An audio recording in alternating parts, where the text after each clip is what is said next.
Terceiro e último vídeo com o subtema Todas as curas no meio evangélico provêm de Deus. Então vamos tentar aí responder à luz da Bíblia se de fato todas as curas que acontecem no meio evangélico, no nosso meio, provém de Deus. Primeira coisa que eu quero falar é o seguinte: a igreja foi equipada com diversos dons, dentre eles o dom de cura. Lá em 1 aos Coríntios, capítulo 12, o apóstolo Paulo fala o seguinte: Deus deu dons espirituais para a edificação da igreja. Esses dons são capacidades especiais que cada pessoa pode usar para seu próprio crescimento espiritual e para ajudar outros. Os dons espirituais mais conhecidos são falar em línguas, cura e profecias, né? Esses são os dons, lá em 1 Coríntios capítulo 12. Então, os dons existem, dentre eles o dom de cura. Isso é fato, isso é verdade. A Bíblia diz que quando Jesus foi ao céu, né, foi elevado aos céus, deu dons aos homens, né? E um desses dons é a unção de cura. Existem pessoas que têm essa capacitação sobrenatural dada por Deus para realizar. Essa é a primeira questão. A segunda questão é que a fé pode mover a mão de Deus para curar, ou seja, não necessariamente alguém tem que ir à casa de uma pessoa, alguém que tenha uma unção de cura, um dom de cura, ir até ao enfermo, orar por ele, para ele ser curado. Essa é a forma mais usual.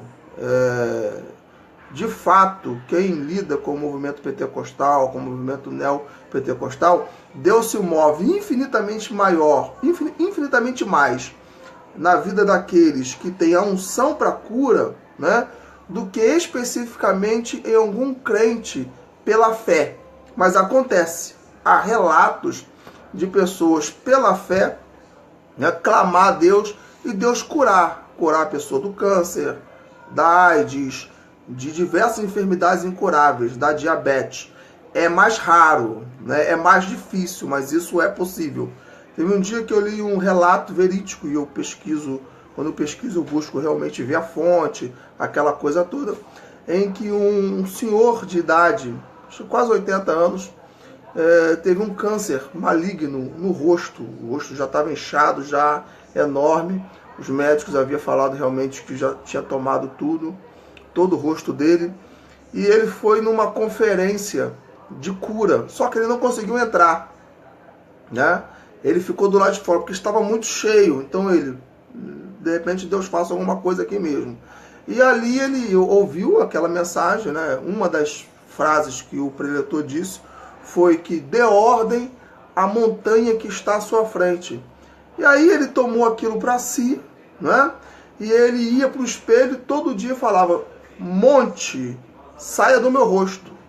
Monte, bate retirada. Ele acolheu aquela fé, né? E aí, depois de alguns dias, o rosto dele começou a desinchar, aquele tumor começou a desaparecer. Quando ele foi fazer o exame, o câncer havia desaparecido sem ter feito quimioterapia e nada, né? Enfim, Deus usou a fé dele, pela fé ele foi curado. Isso realmente pode acontecer. Terceiro, pelo que eu pesquisei, a maioria das curas em nosso meio são psicossomáticas, né?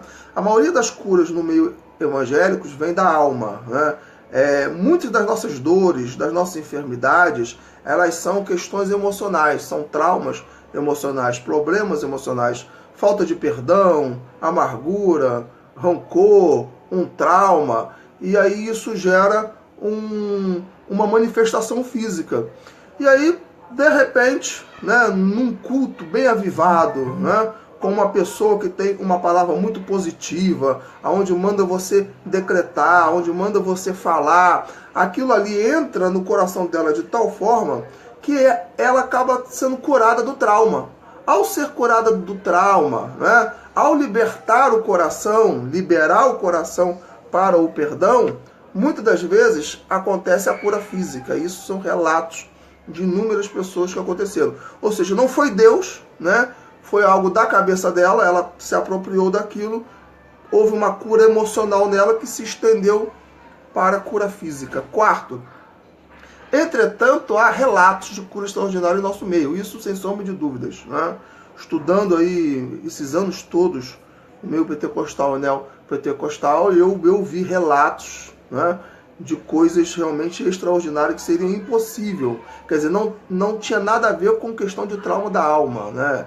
Curas mesmo de tumores, de câncer. Esse relato mesmo que eu falei desse homem, eu fui quando eu era do ministério apacentar, a gente foi numa série de conferências de um homem chamado Randy Clark, lá do Canadá. Eu fiquei 3 dias e ele era muito usado nessa área, deve ser ainda. E aí as manifestações de Deus aconteceram e pessoas que estavam com tumores, né, desapareceram, desapareceu o tumor, né, o caroço, a dor, né, paralíticos começaram a andar. Obviamente que dentre aquelas inúmeras curas, né, eram curas psicossomáticas, mas haviam curas realmente da parte de Deus, sobrenatural. Muitos relatos, não tem nem como colocar isso dentro de uma reflexão teológica rápida, né?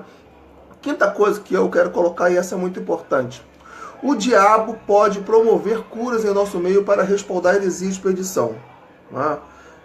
Isso é muito importante, porque naquele primeiro vídeo eu tentei provar que o diabo, ele também cura, ele também tem essa capacidade de curar. Então, quando ele consegue introduzir uma heresia de perdição num líder, num pastor, num apóstolo, numa igreja, ele pode, pela permissão divina, tudo tem que ter permissão de Deus, né, criar manifestações sobrenaturais ali, né, para fazer com que aquela heresia de perdição seja respaldada. Porque, infelizmente, a grande maioria de nós vivemos pelo que a gente vê, né? Não pelo que a Bíblia diz e não pela fé. Então, a gente respalda o ministério de alguém pelas maravilhas que aquela pessoa está fazendo. Então, se aquela pessoa está fazendo maravilhas, é de Deus. E aí vamos caminhar junto a ela. E aí, mas a heresia que ela está ensinando é de perdição. E essa heresia vai levar toda aquela igreja para o inferno, não é? Toda aquela membresia que estão seguindo para o inferno. Por isso que Jesus disse que um cego não pode guiar outro cego, né? Porque os dois acabam caindo no abismo. Quer dizer, uma pessoa acaba seguindo um líder desse e aí cai no abismo. Há muitos anos atrás, quando havia essa manifestação da questão do dente de ouro, do pó de ouro, né? A gente ouviu falar de um relato de uma jovem, né, que saía pó de ouro do cabelo dela. Isso, na época, foi muito conhecido, muita gente ficou sabendo disso. É o poder de Deus, é o poder de Deus. E depois descobriu-se que ela era satanista. E todo mundo sabe que os satanistas, eles de fato, né, enviam seus missionários para diversas igrejas para enganar ali lideranças e enganar o povo. E aí descobriu-se que ela tinha pacto com o capeta mesmo, né? Então a gente tem que ter um cuidado enorme. Eu quero trazer, junto com essa questão, um texto que eu já li numa outra reflexão, que é 1 Timóteo 4, de 15 a 16, que diz assim: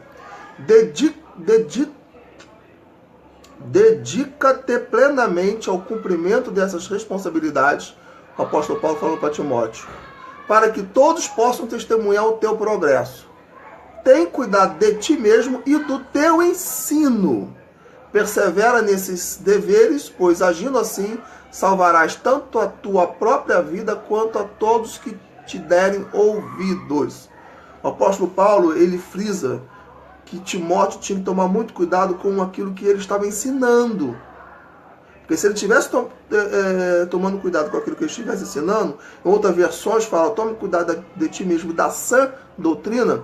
Ele diz que se a gente ensina o evangelho puro e simples, o evangelho genuíno e verdadeiro, é isso que vai levar à salvação. Não só dele próprio, mas de todos aqueles que o ouvem. Ou seja, o que respalda o ministério de alguém? O seu ensino.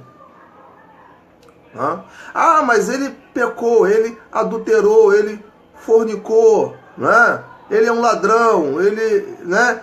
Aí o que vai acontecer? Ele não vai ser salvo.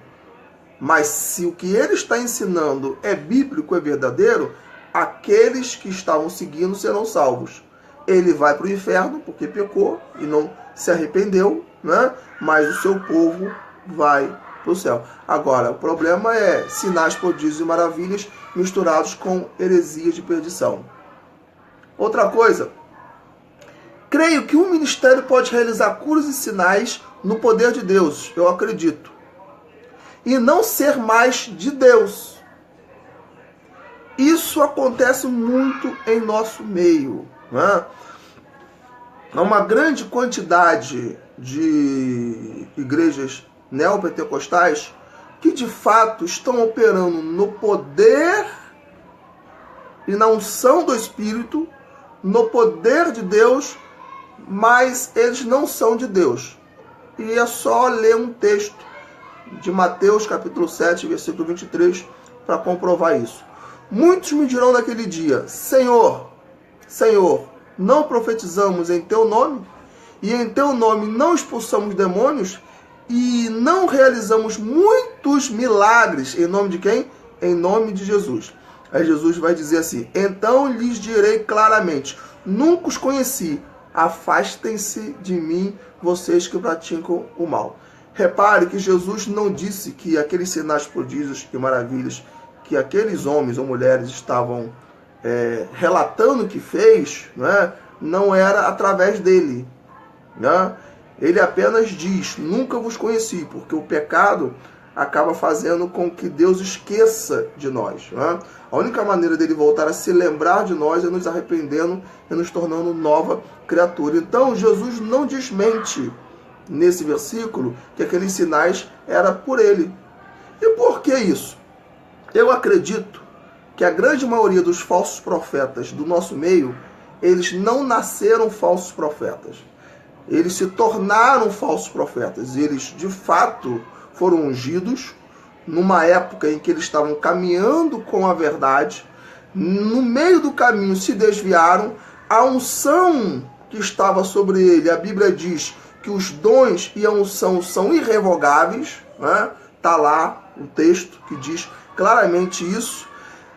À medida que esse profeta se tornou falso profeta, se desviou do caminho do evangelho, né? A unção ainda permaneceu sobre ele.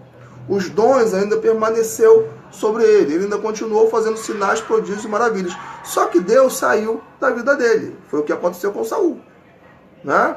Saul foi ungido por Deus, né? Ele continuou ainda reinando por 40 anos, só que Deus já não estava mais com ele, né? Então é mais ou menos isso que acontece. É como, terminando, é como uma pessoa que faz um concurso para CPM, né? Ele fez o concurso para CPM, passou, ficou 6 meses lá se formando, aprendendo a tirar, né? Para ganhar seu distintivo, a sua autoridade, a sua capacidade de portar armas. Se formou, foi para as ruas, começou a trabalhar. Enquanto ele está dentro da lei, né, e ele não se corrompe, a arma que ele está usando para adquirir a sua autoridade, né, o Estado ainda o respalda. A partir do momento que ele se desvia, ele vira um corrupto ou um assassino, né, e deixa as leis do Estado, quer dizer, o Estado já não mais o respalda. Ele ainda continua sendo PM, a arma ainda continua estando com ele, e se ele pegar a arma para usar, ele vai matar, né? Mas ele já não tem mais respaldo da lei do Estado. É a mesma coisa o que acontece hoje em dia com os falsos profetas que estão no nosso meio fazendo sinais, prodígios e maravilhas, curando enfermidades, né? Curando câncer, curando AIDS, né? Com algumas manipulações, outras verídicas, mas os seus ensinamentos são um ensinamento de perdição, que vai levar toda aquela multidão que está com ele para o inferno, né? Quero agradecer a você por ter aí assistido essas 3 reflexões teológicas. Elas estarão no meu canal do YouTube, tá ok? E aí, agora só semana que vem, já fiz bastante live aí esses dias. Semana que vem eu estarei de volta aí fazendo reflexões. Graça e paz, Deus te abençoe. Amém.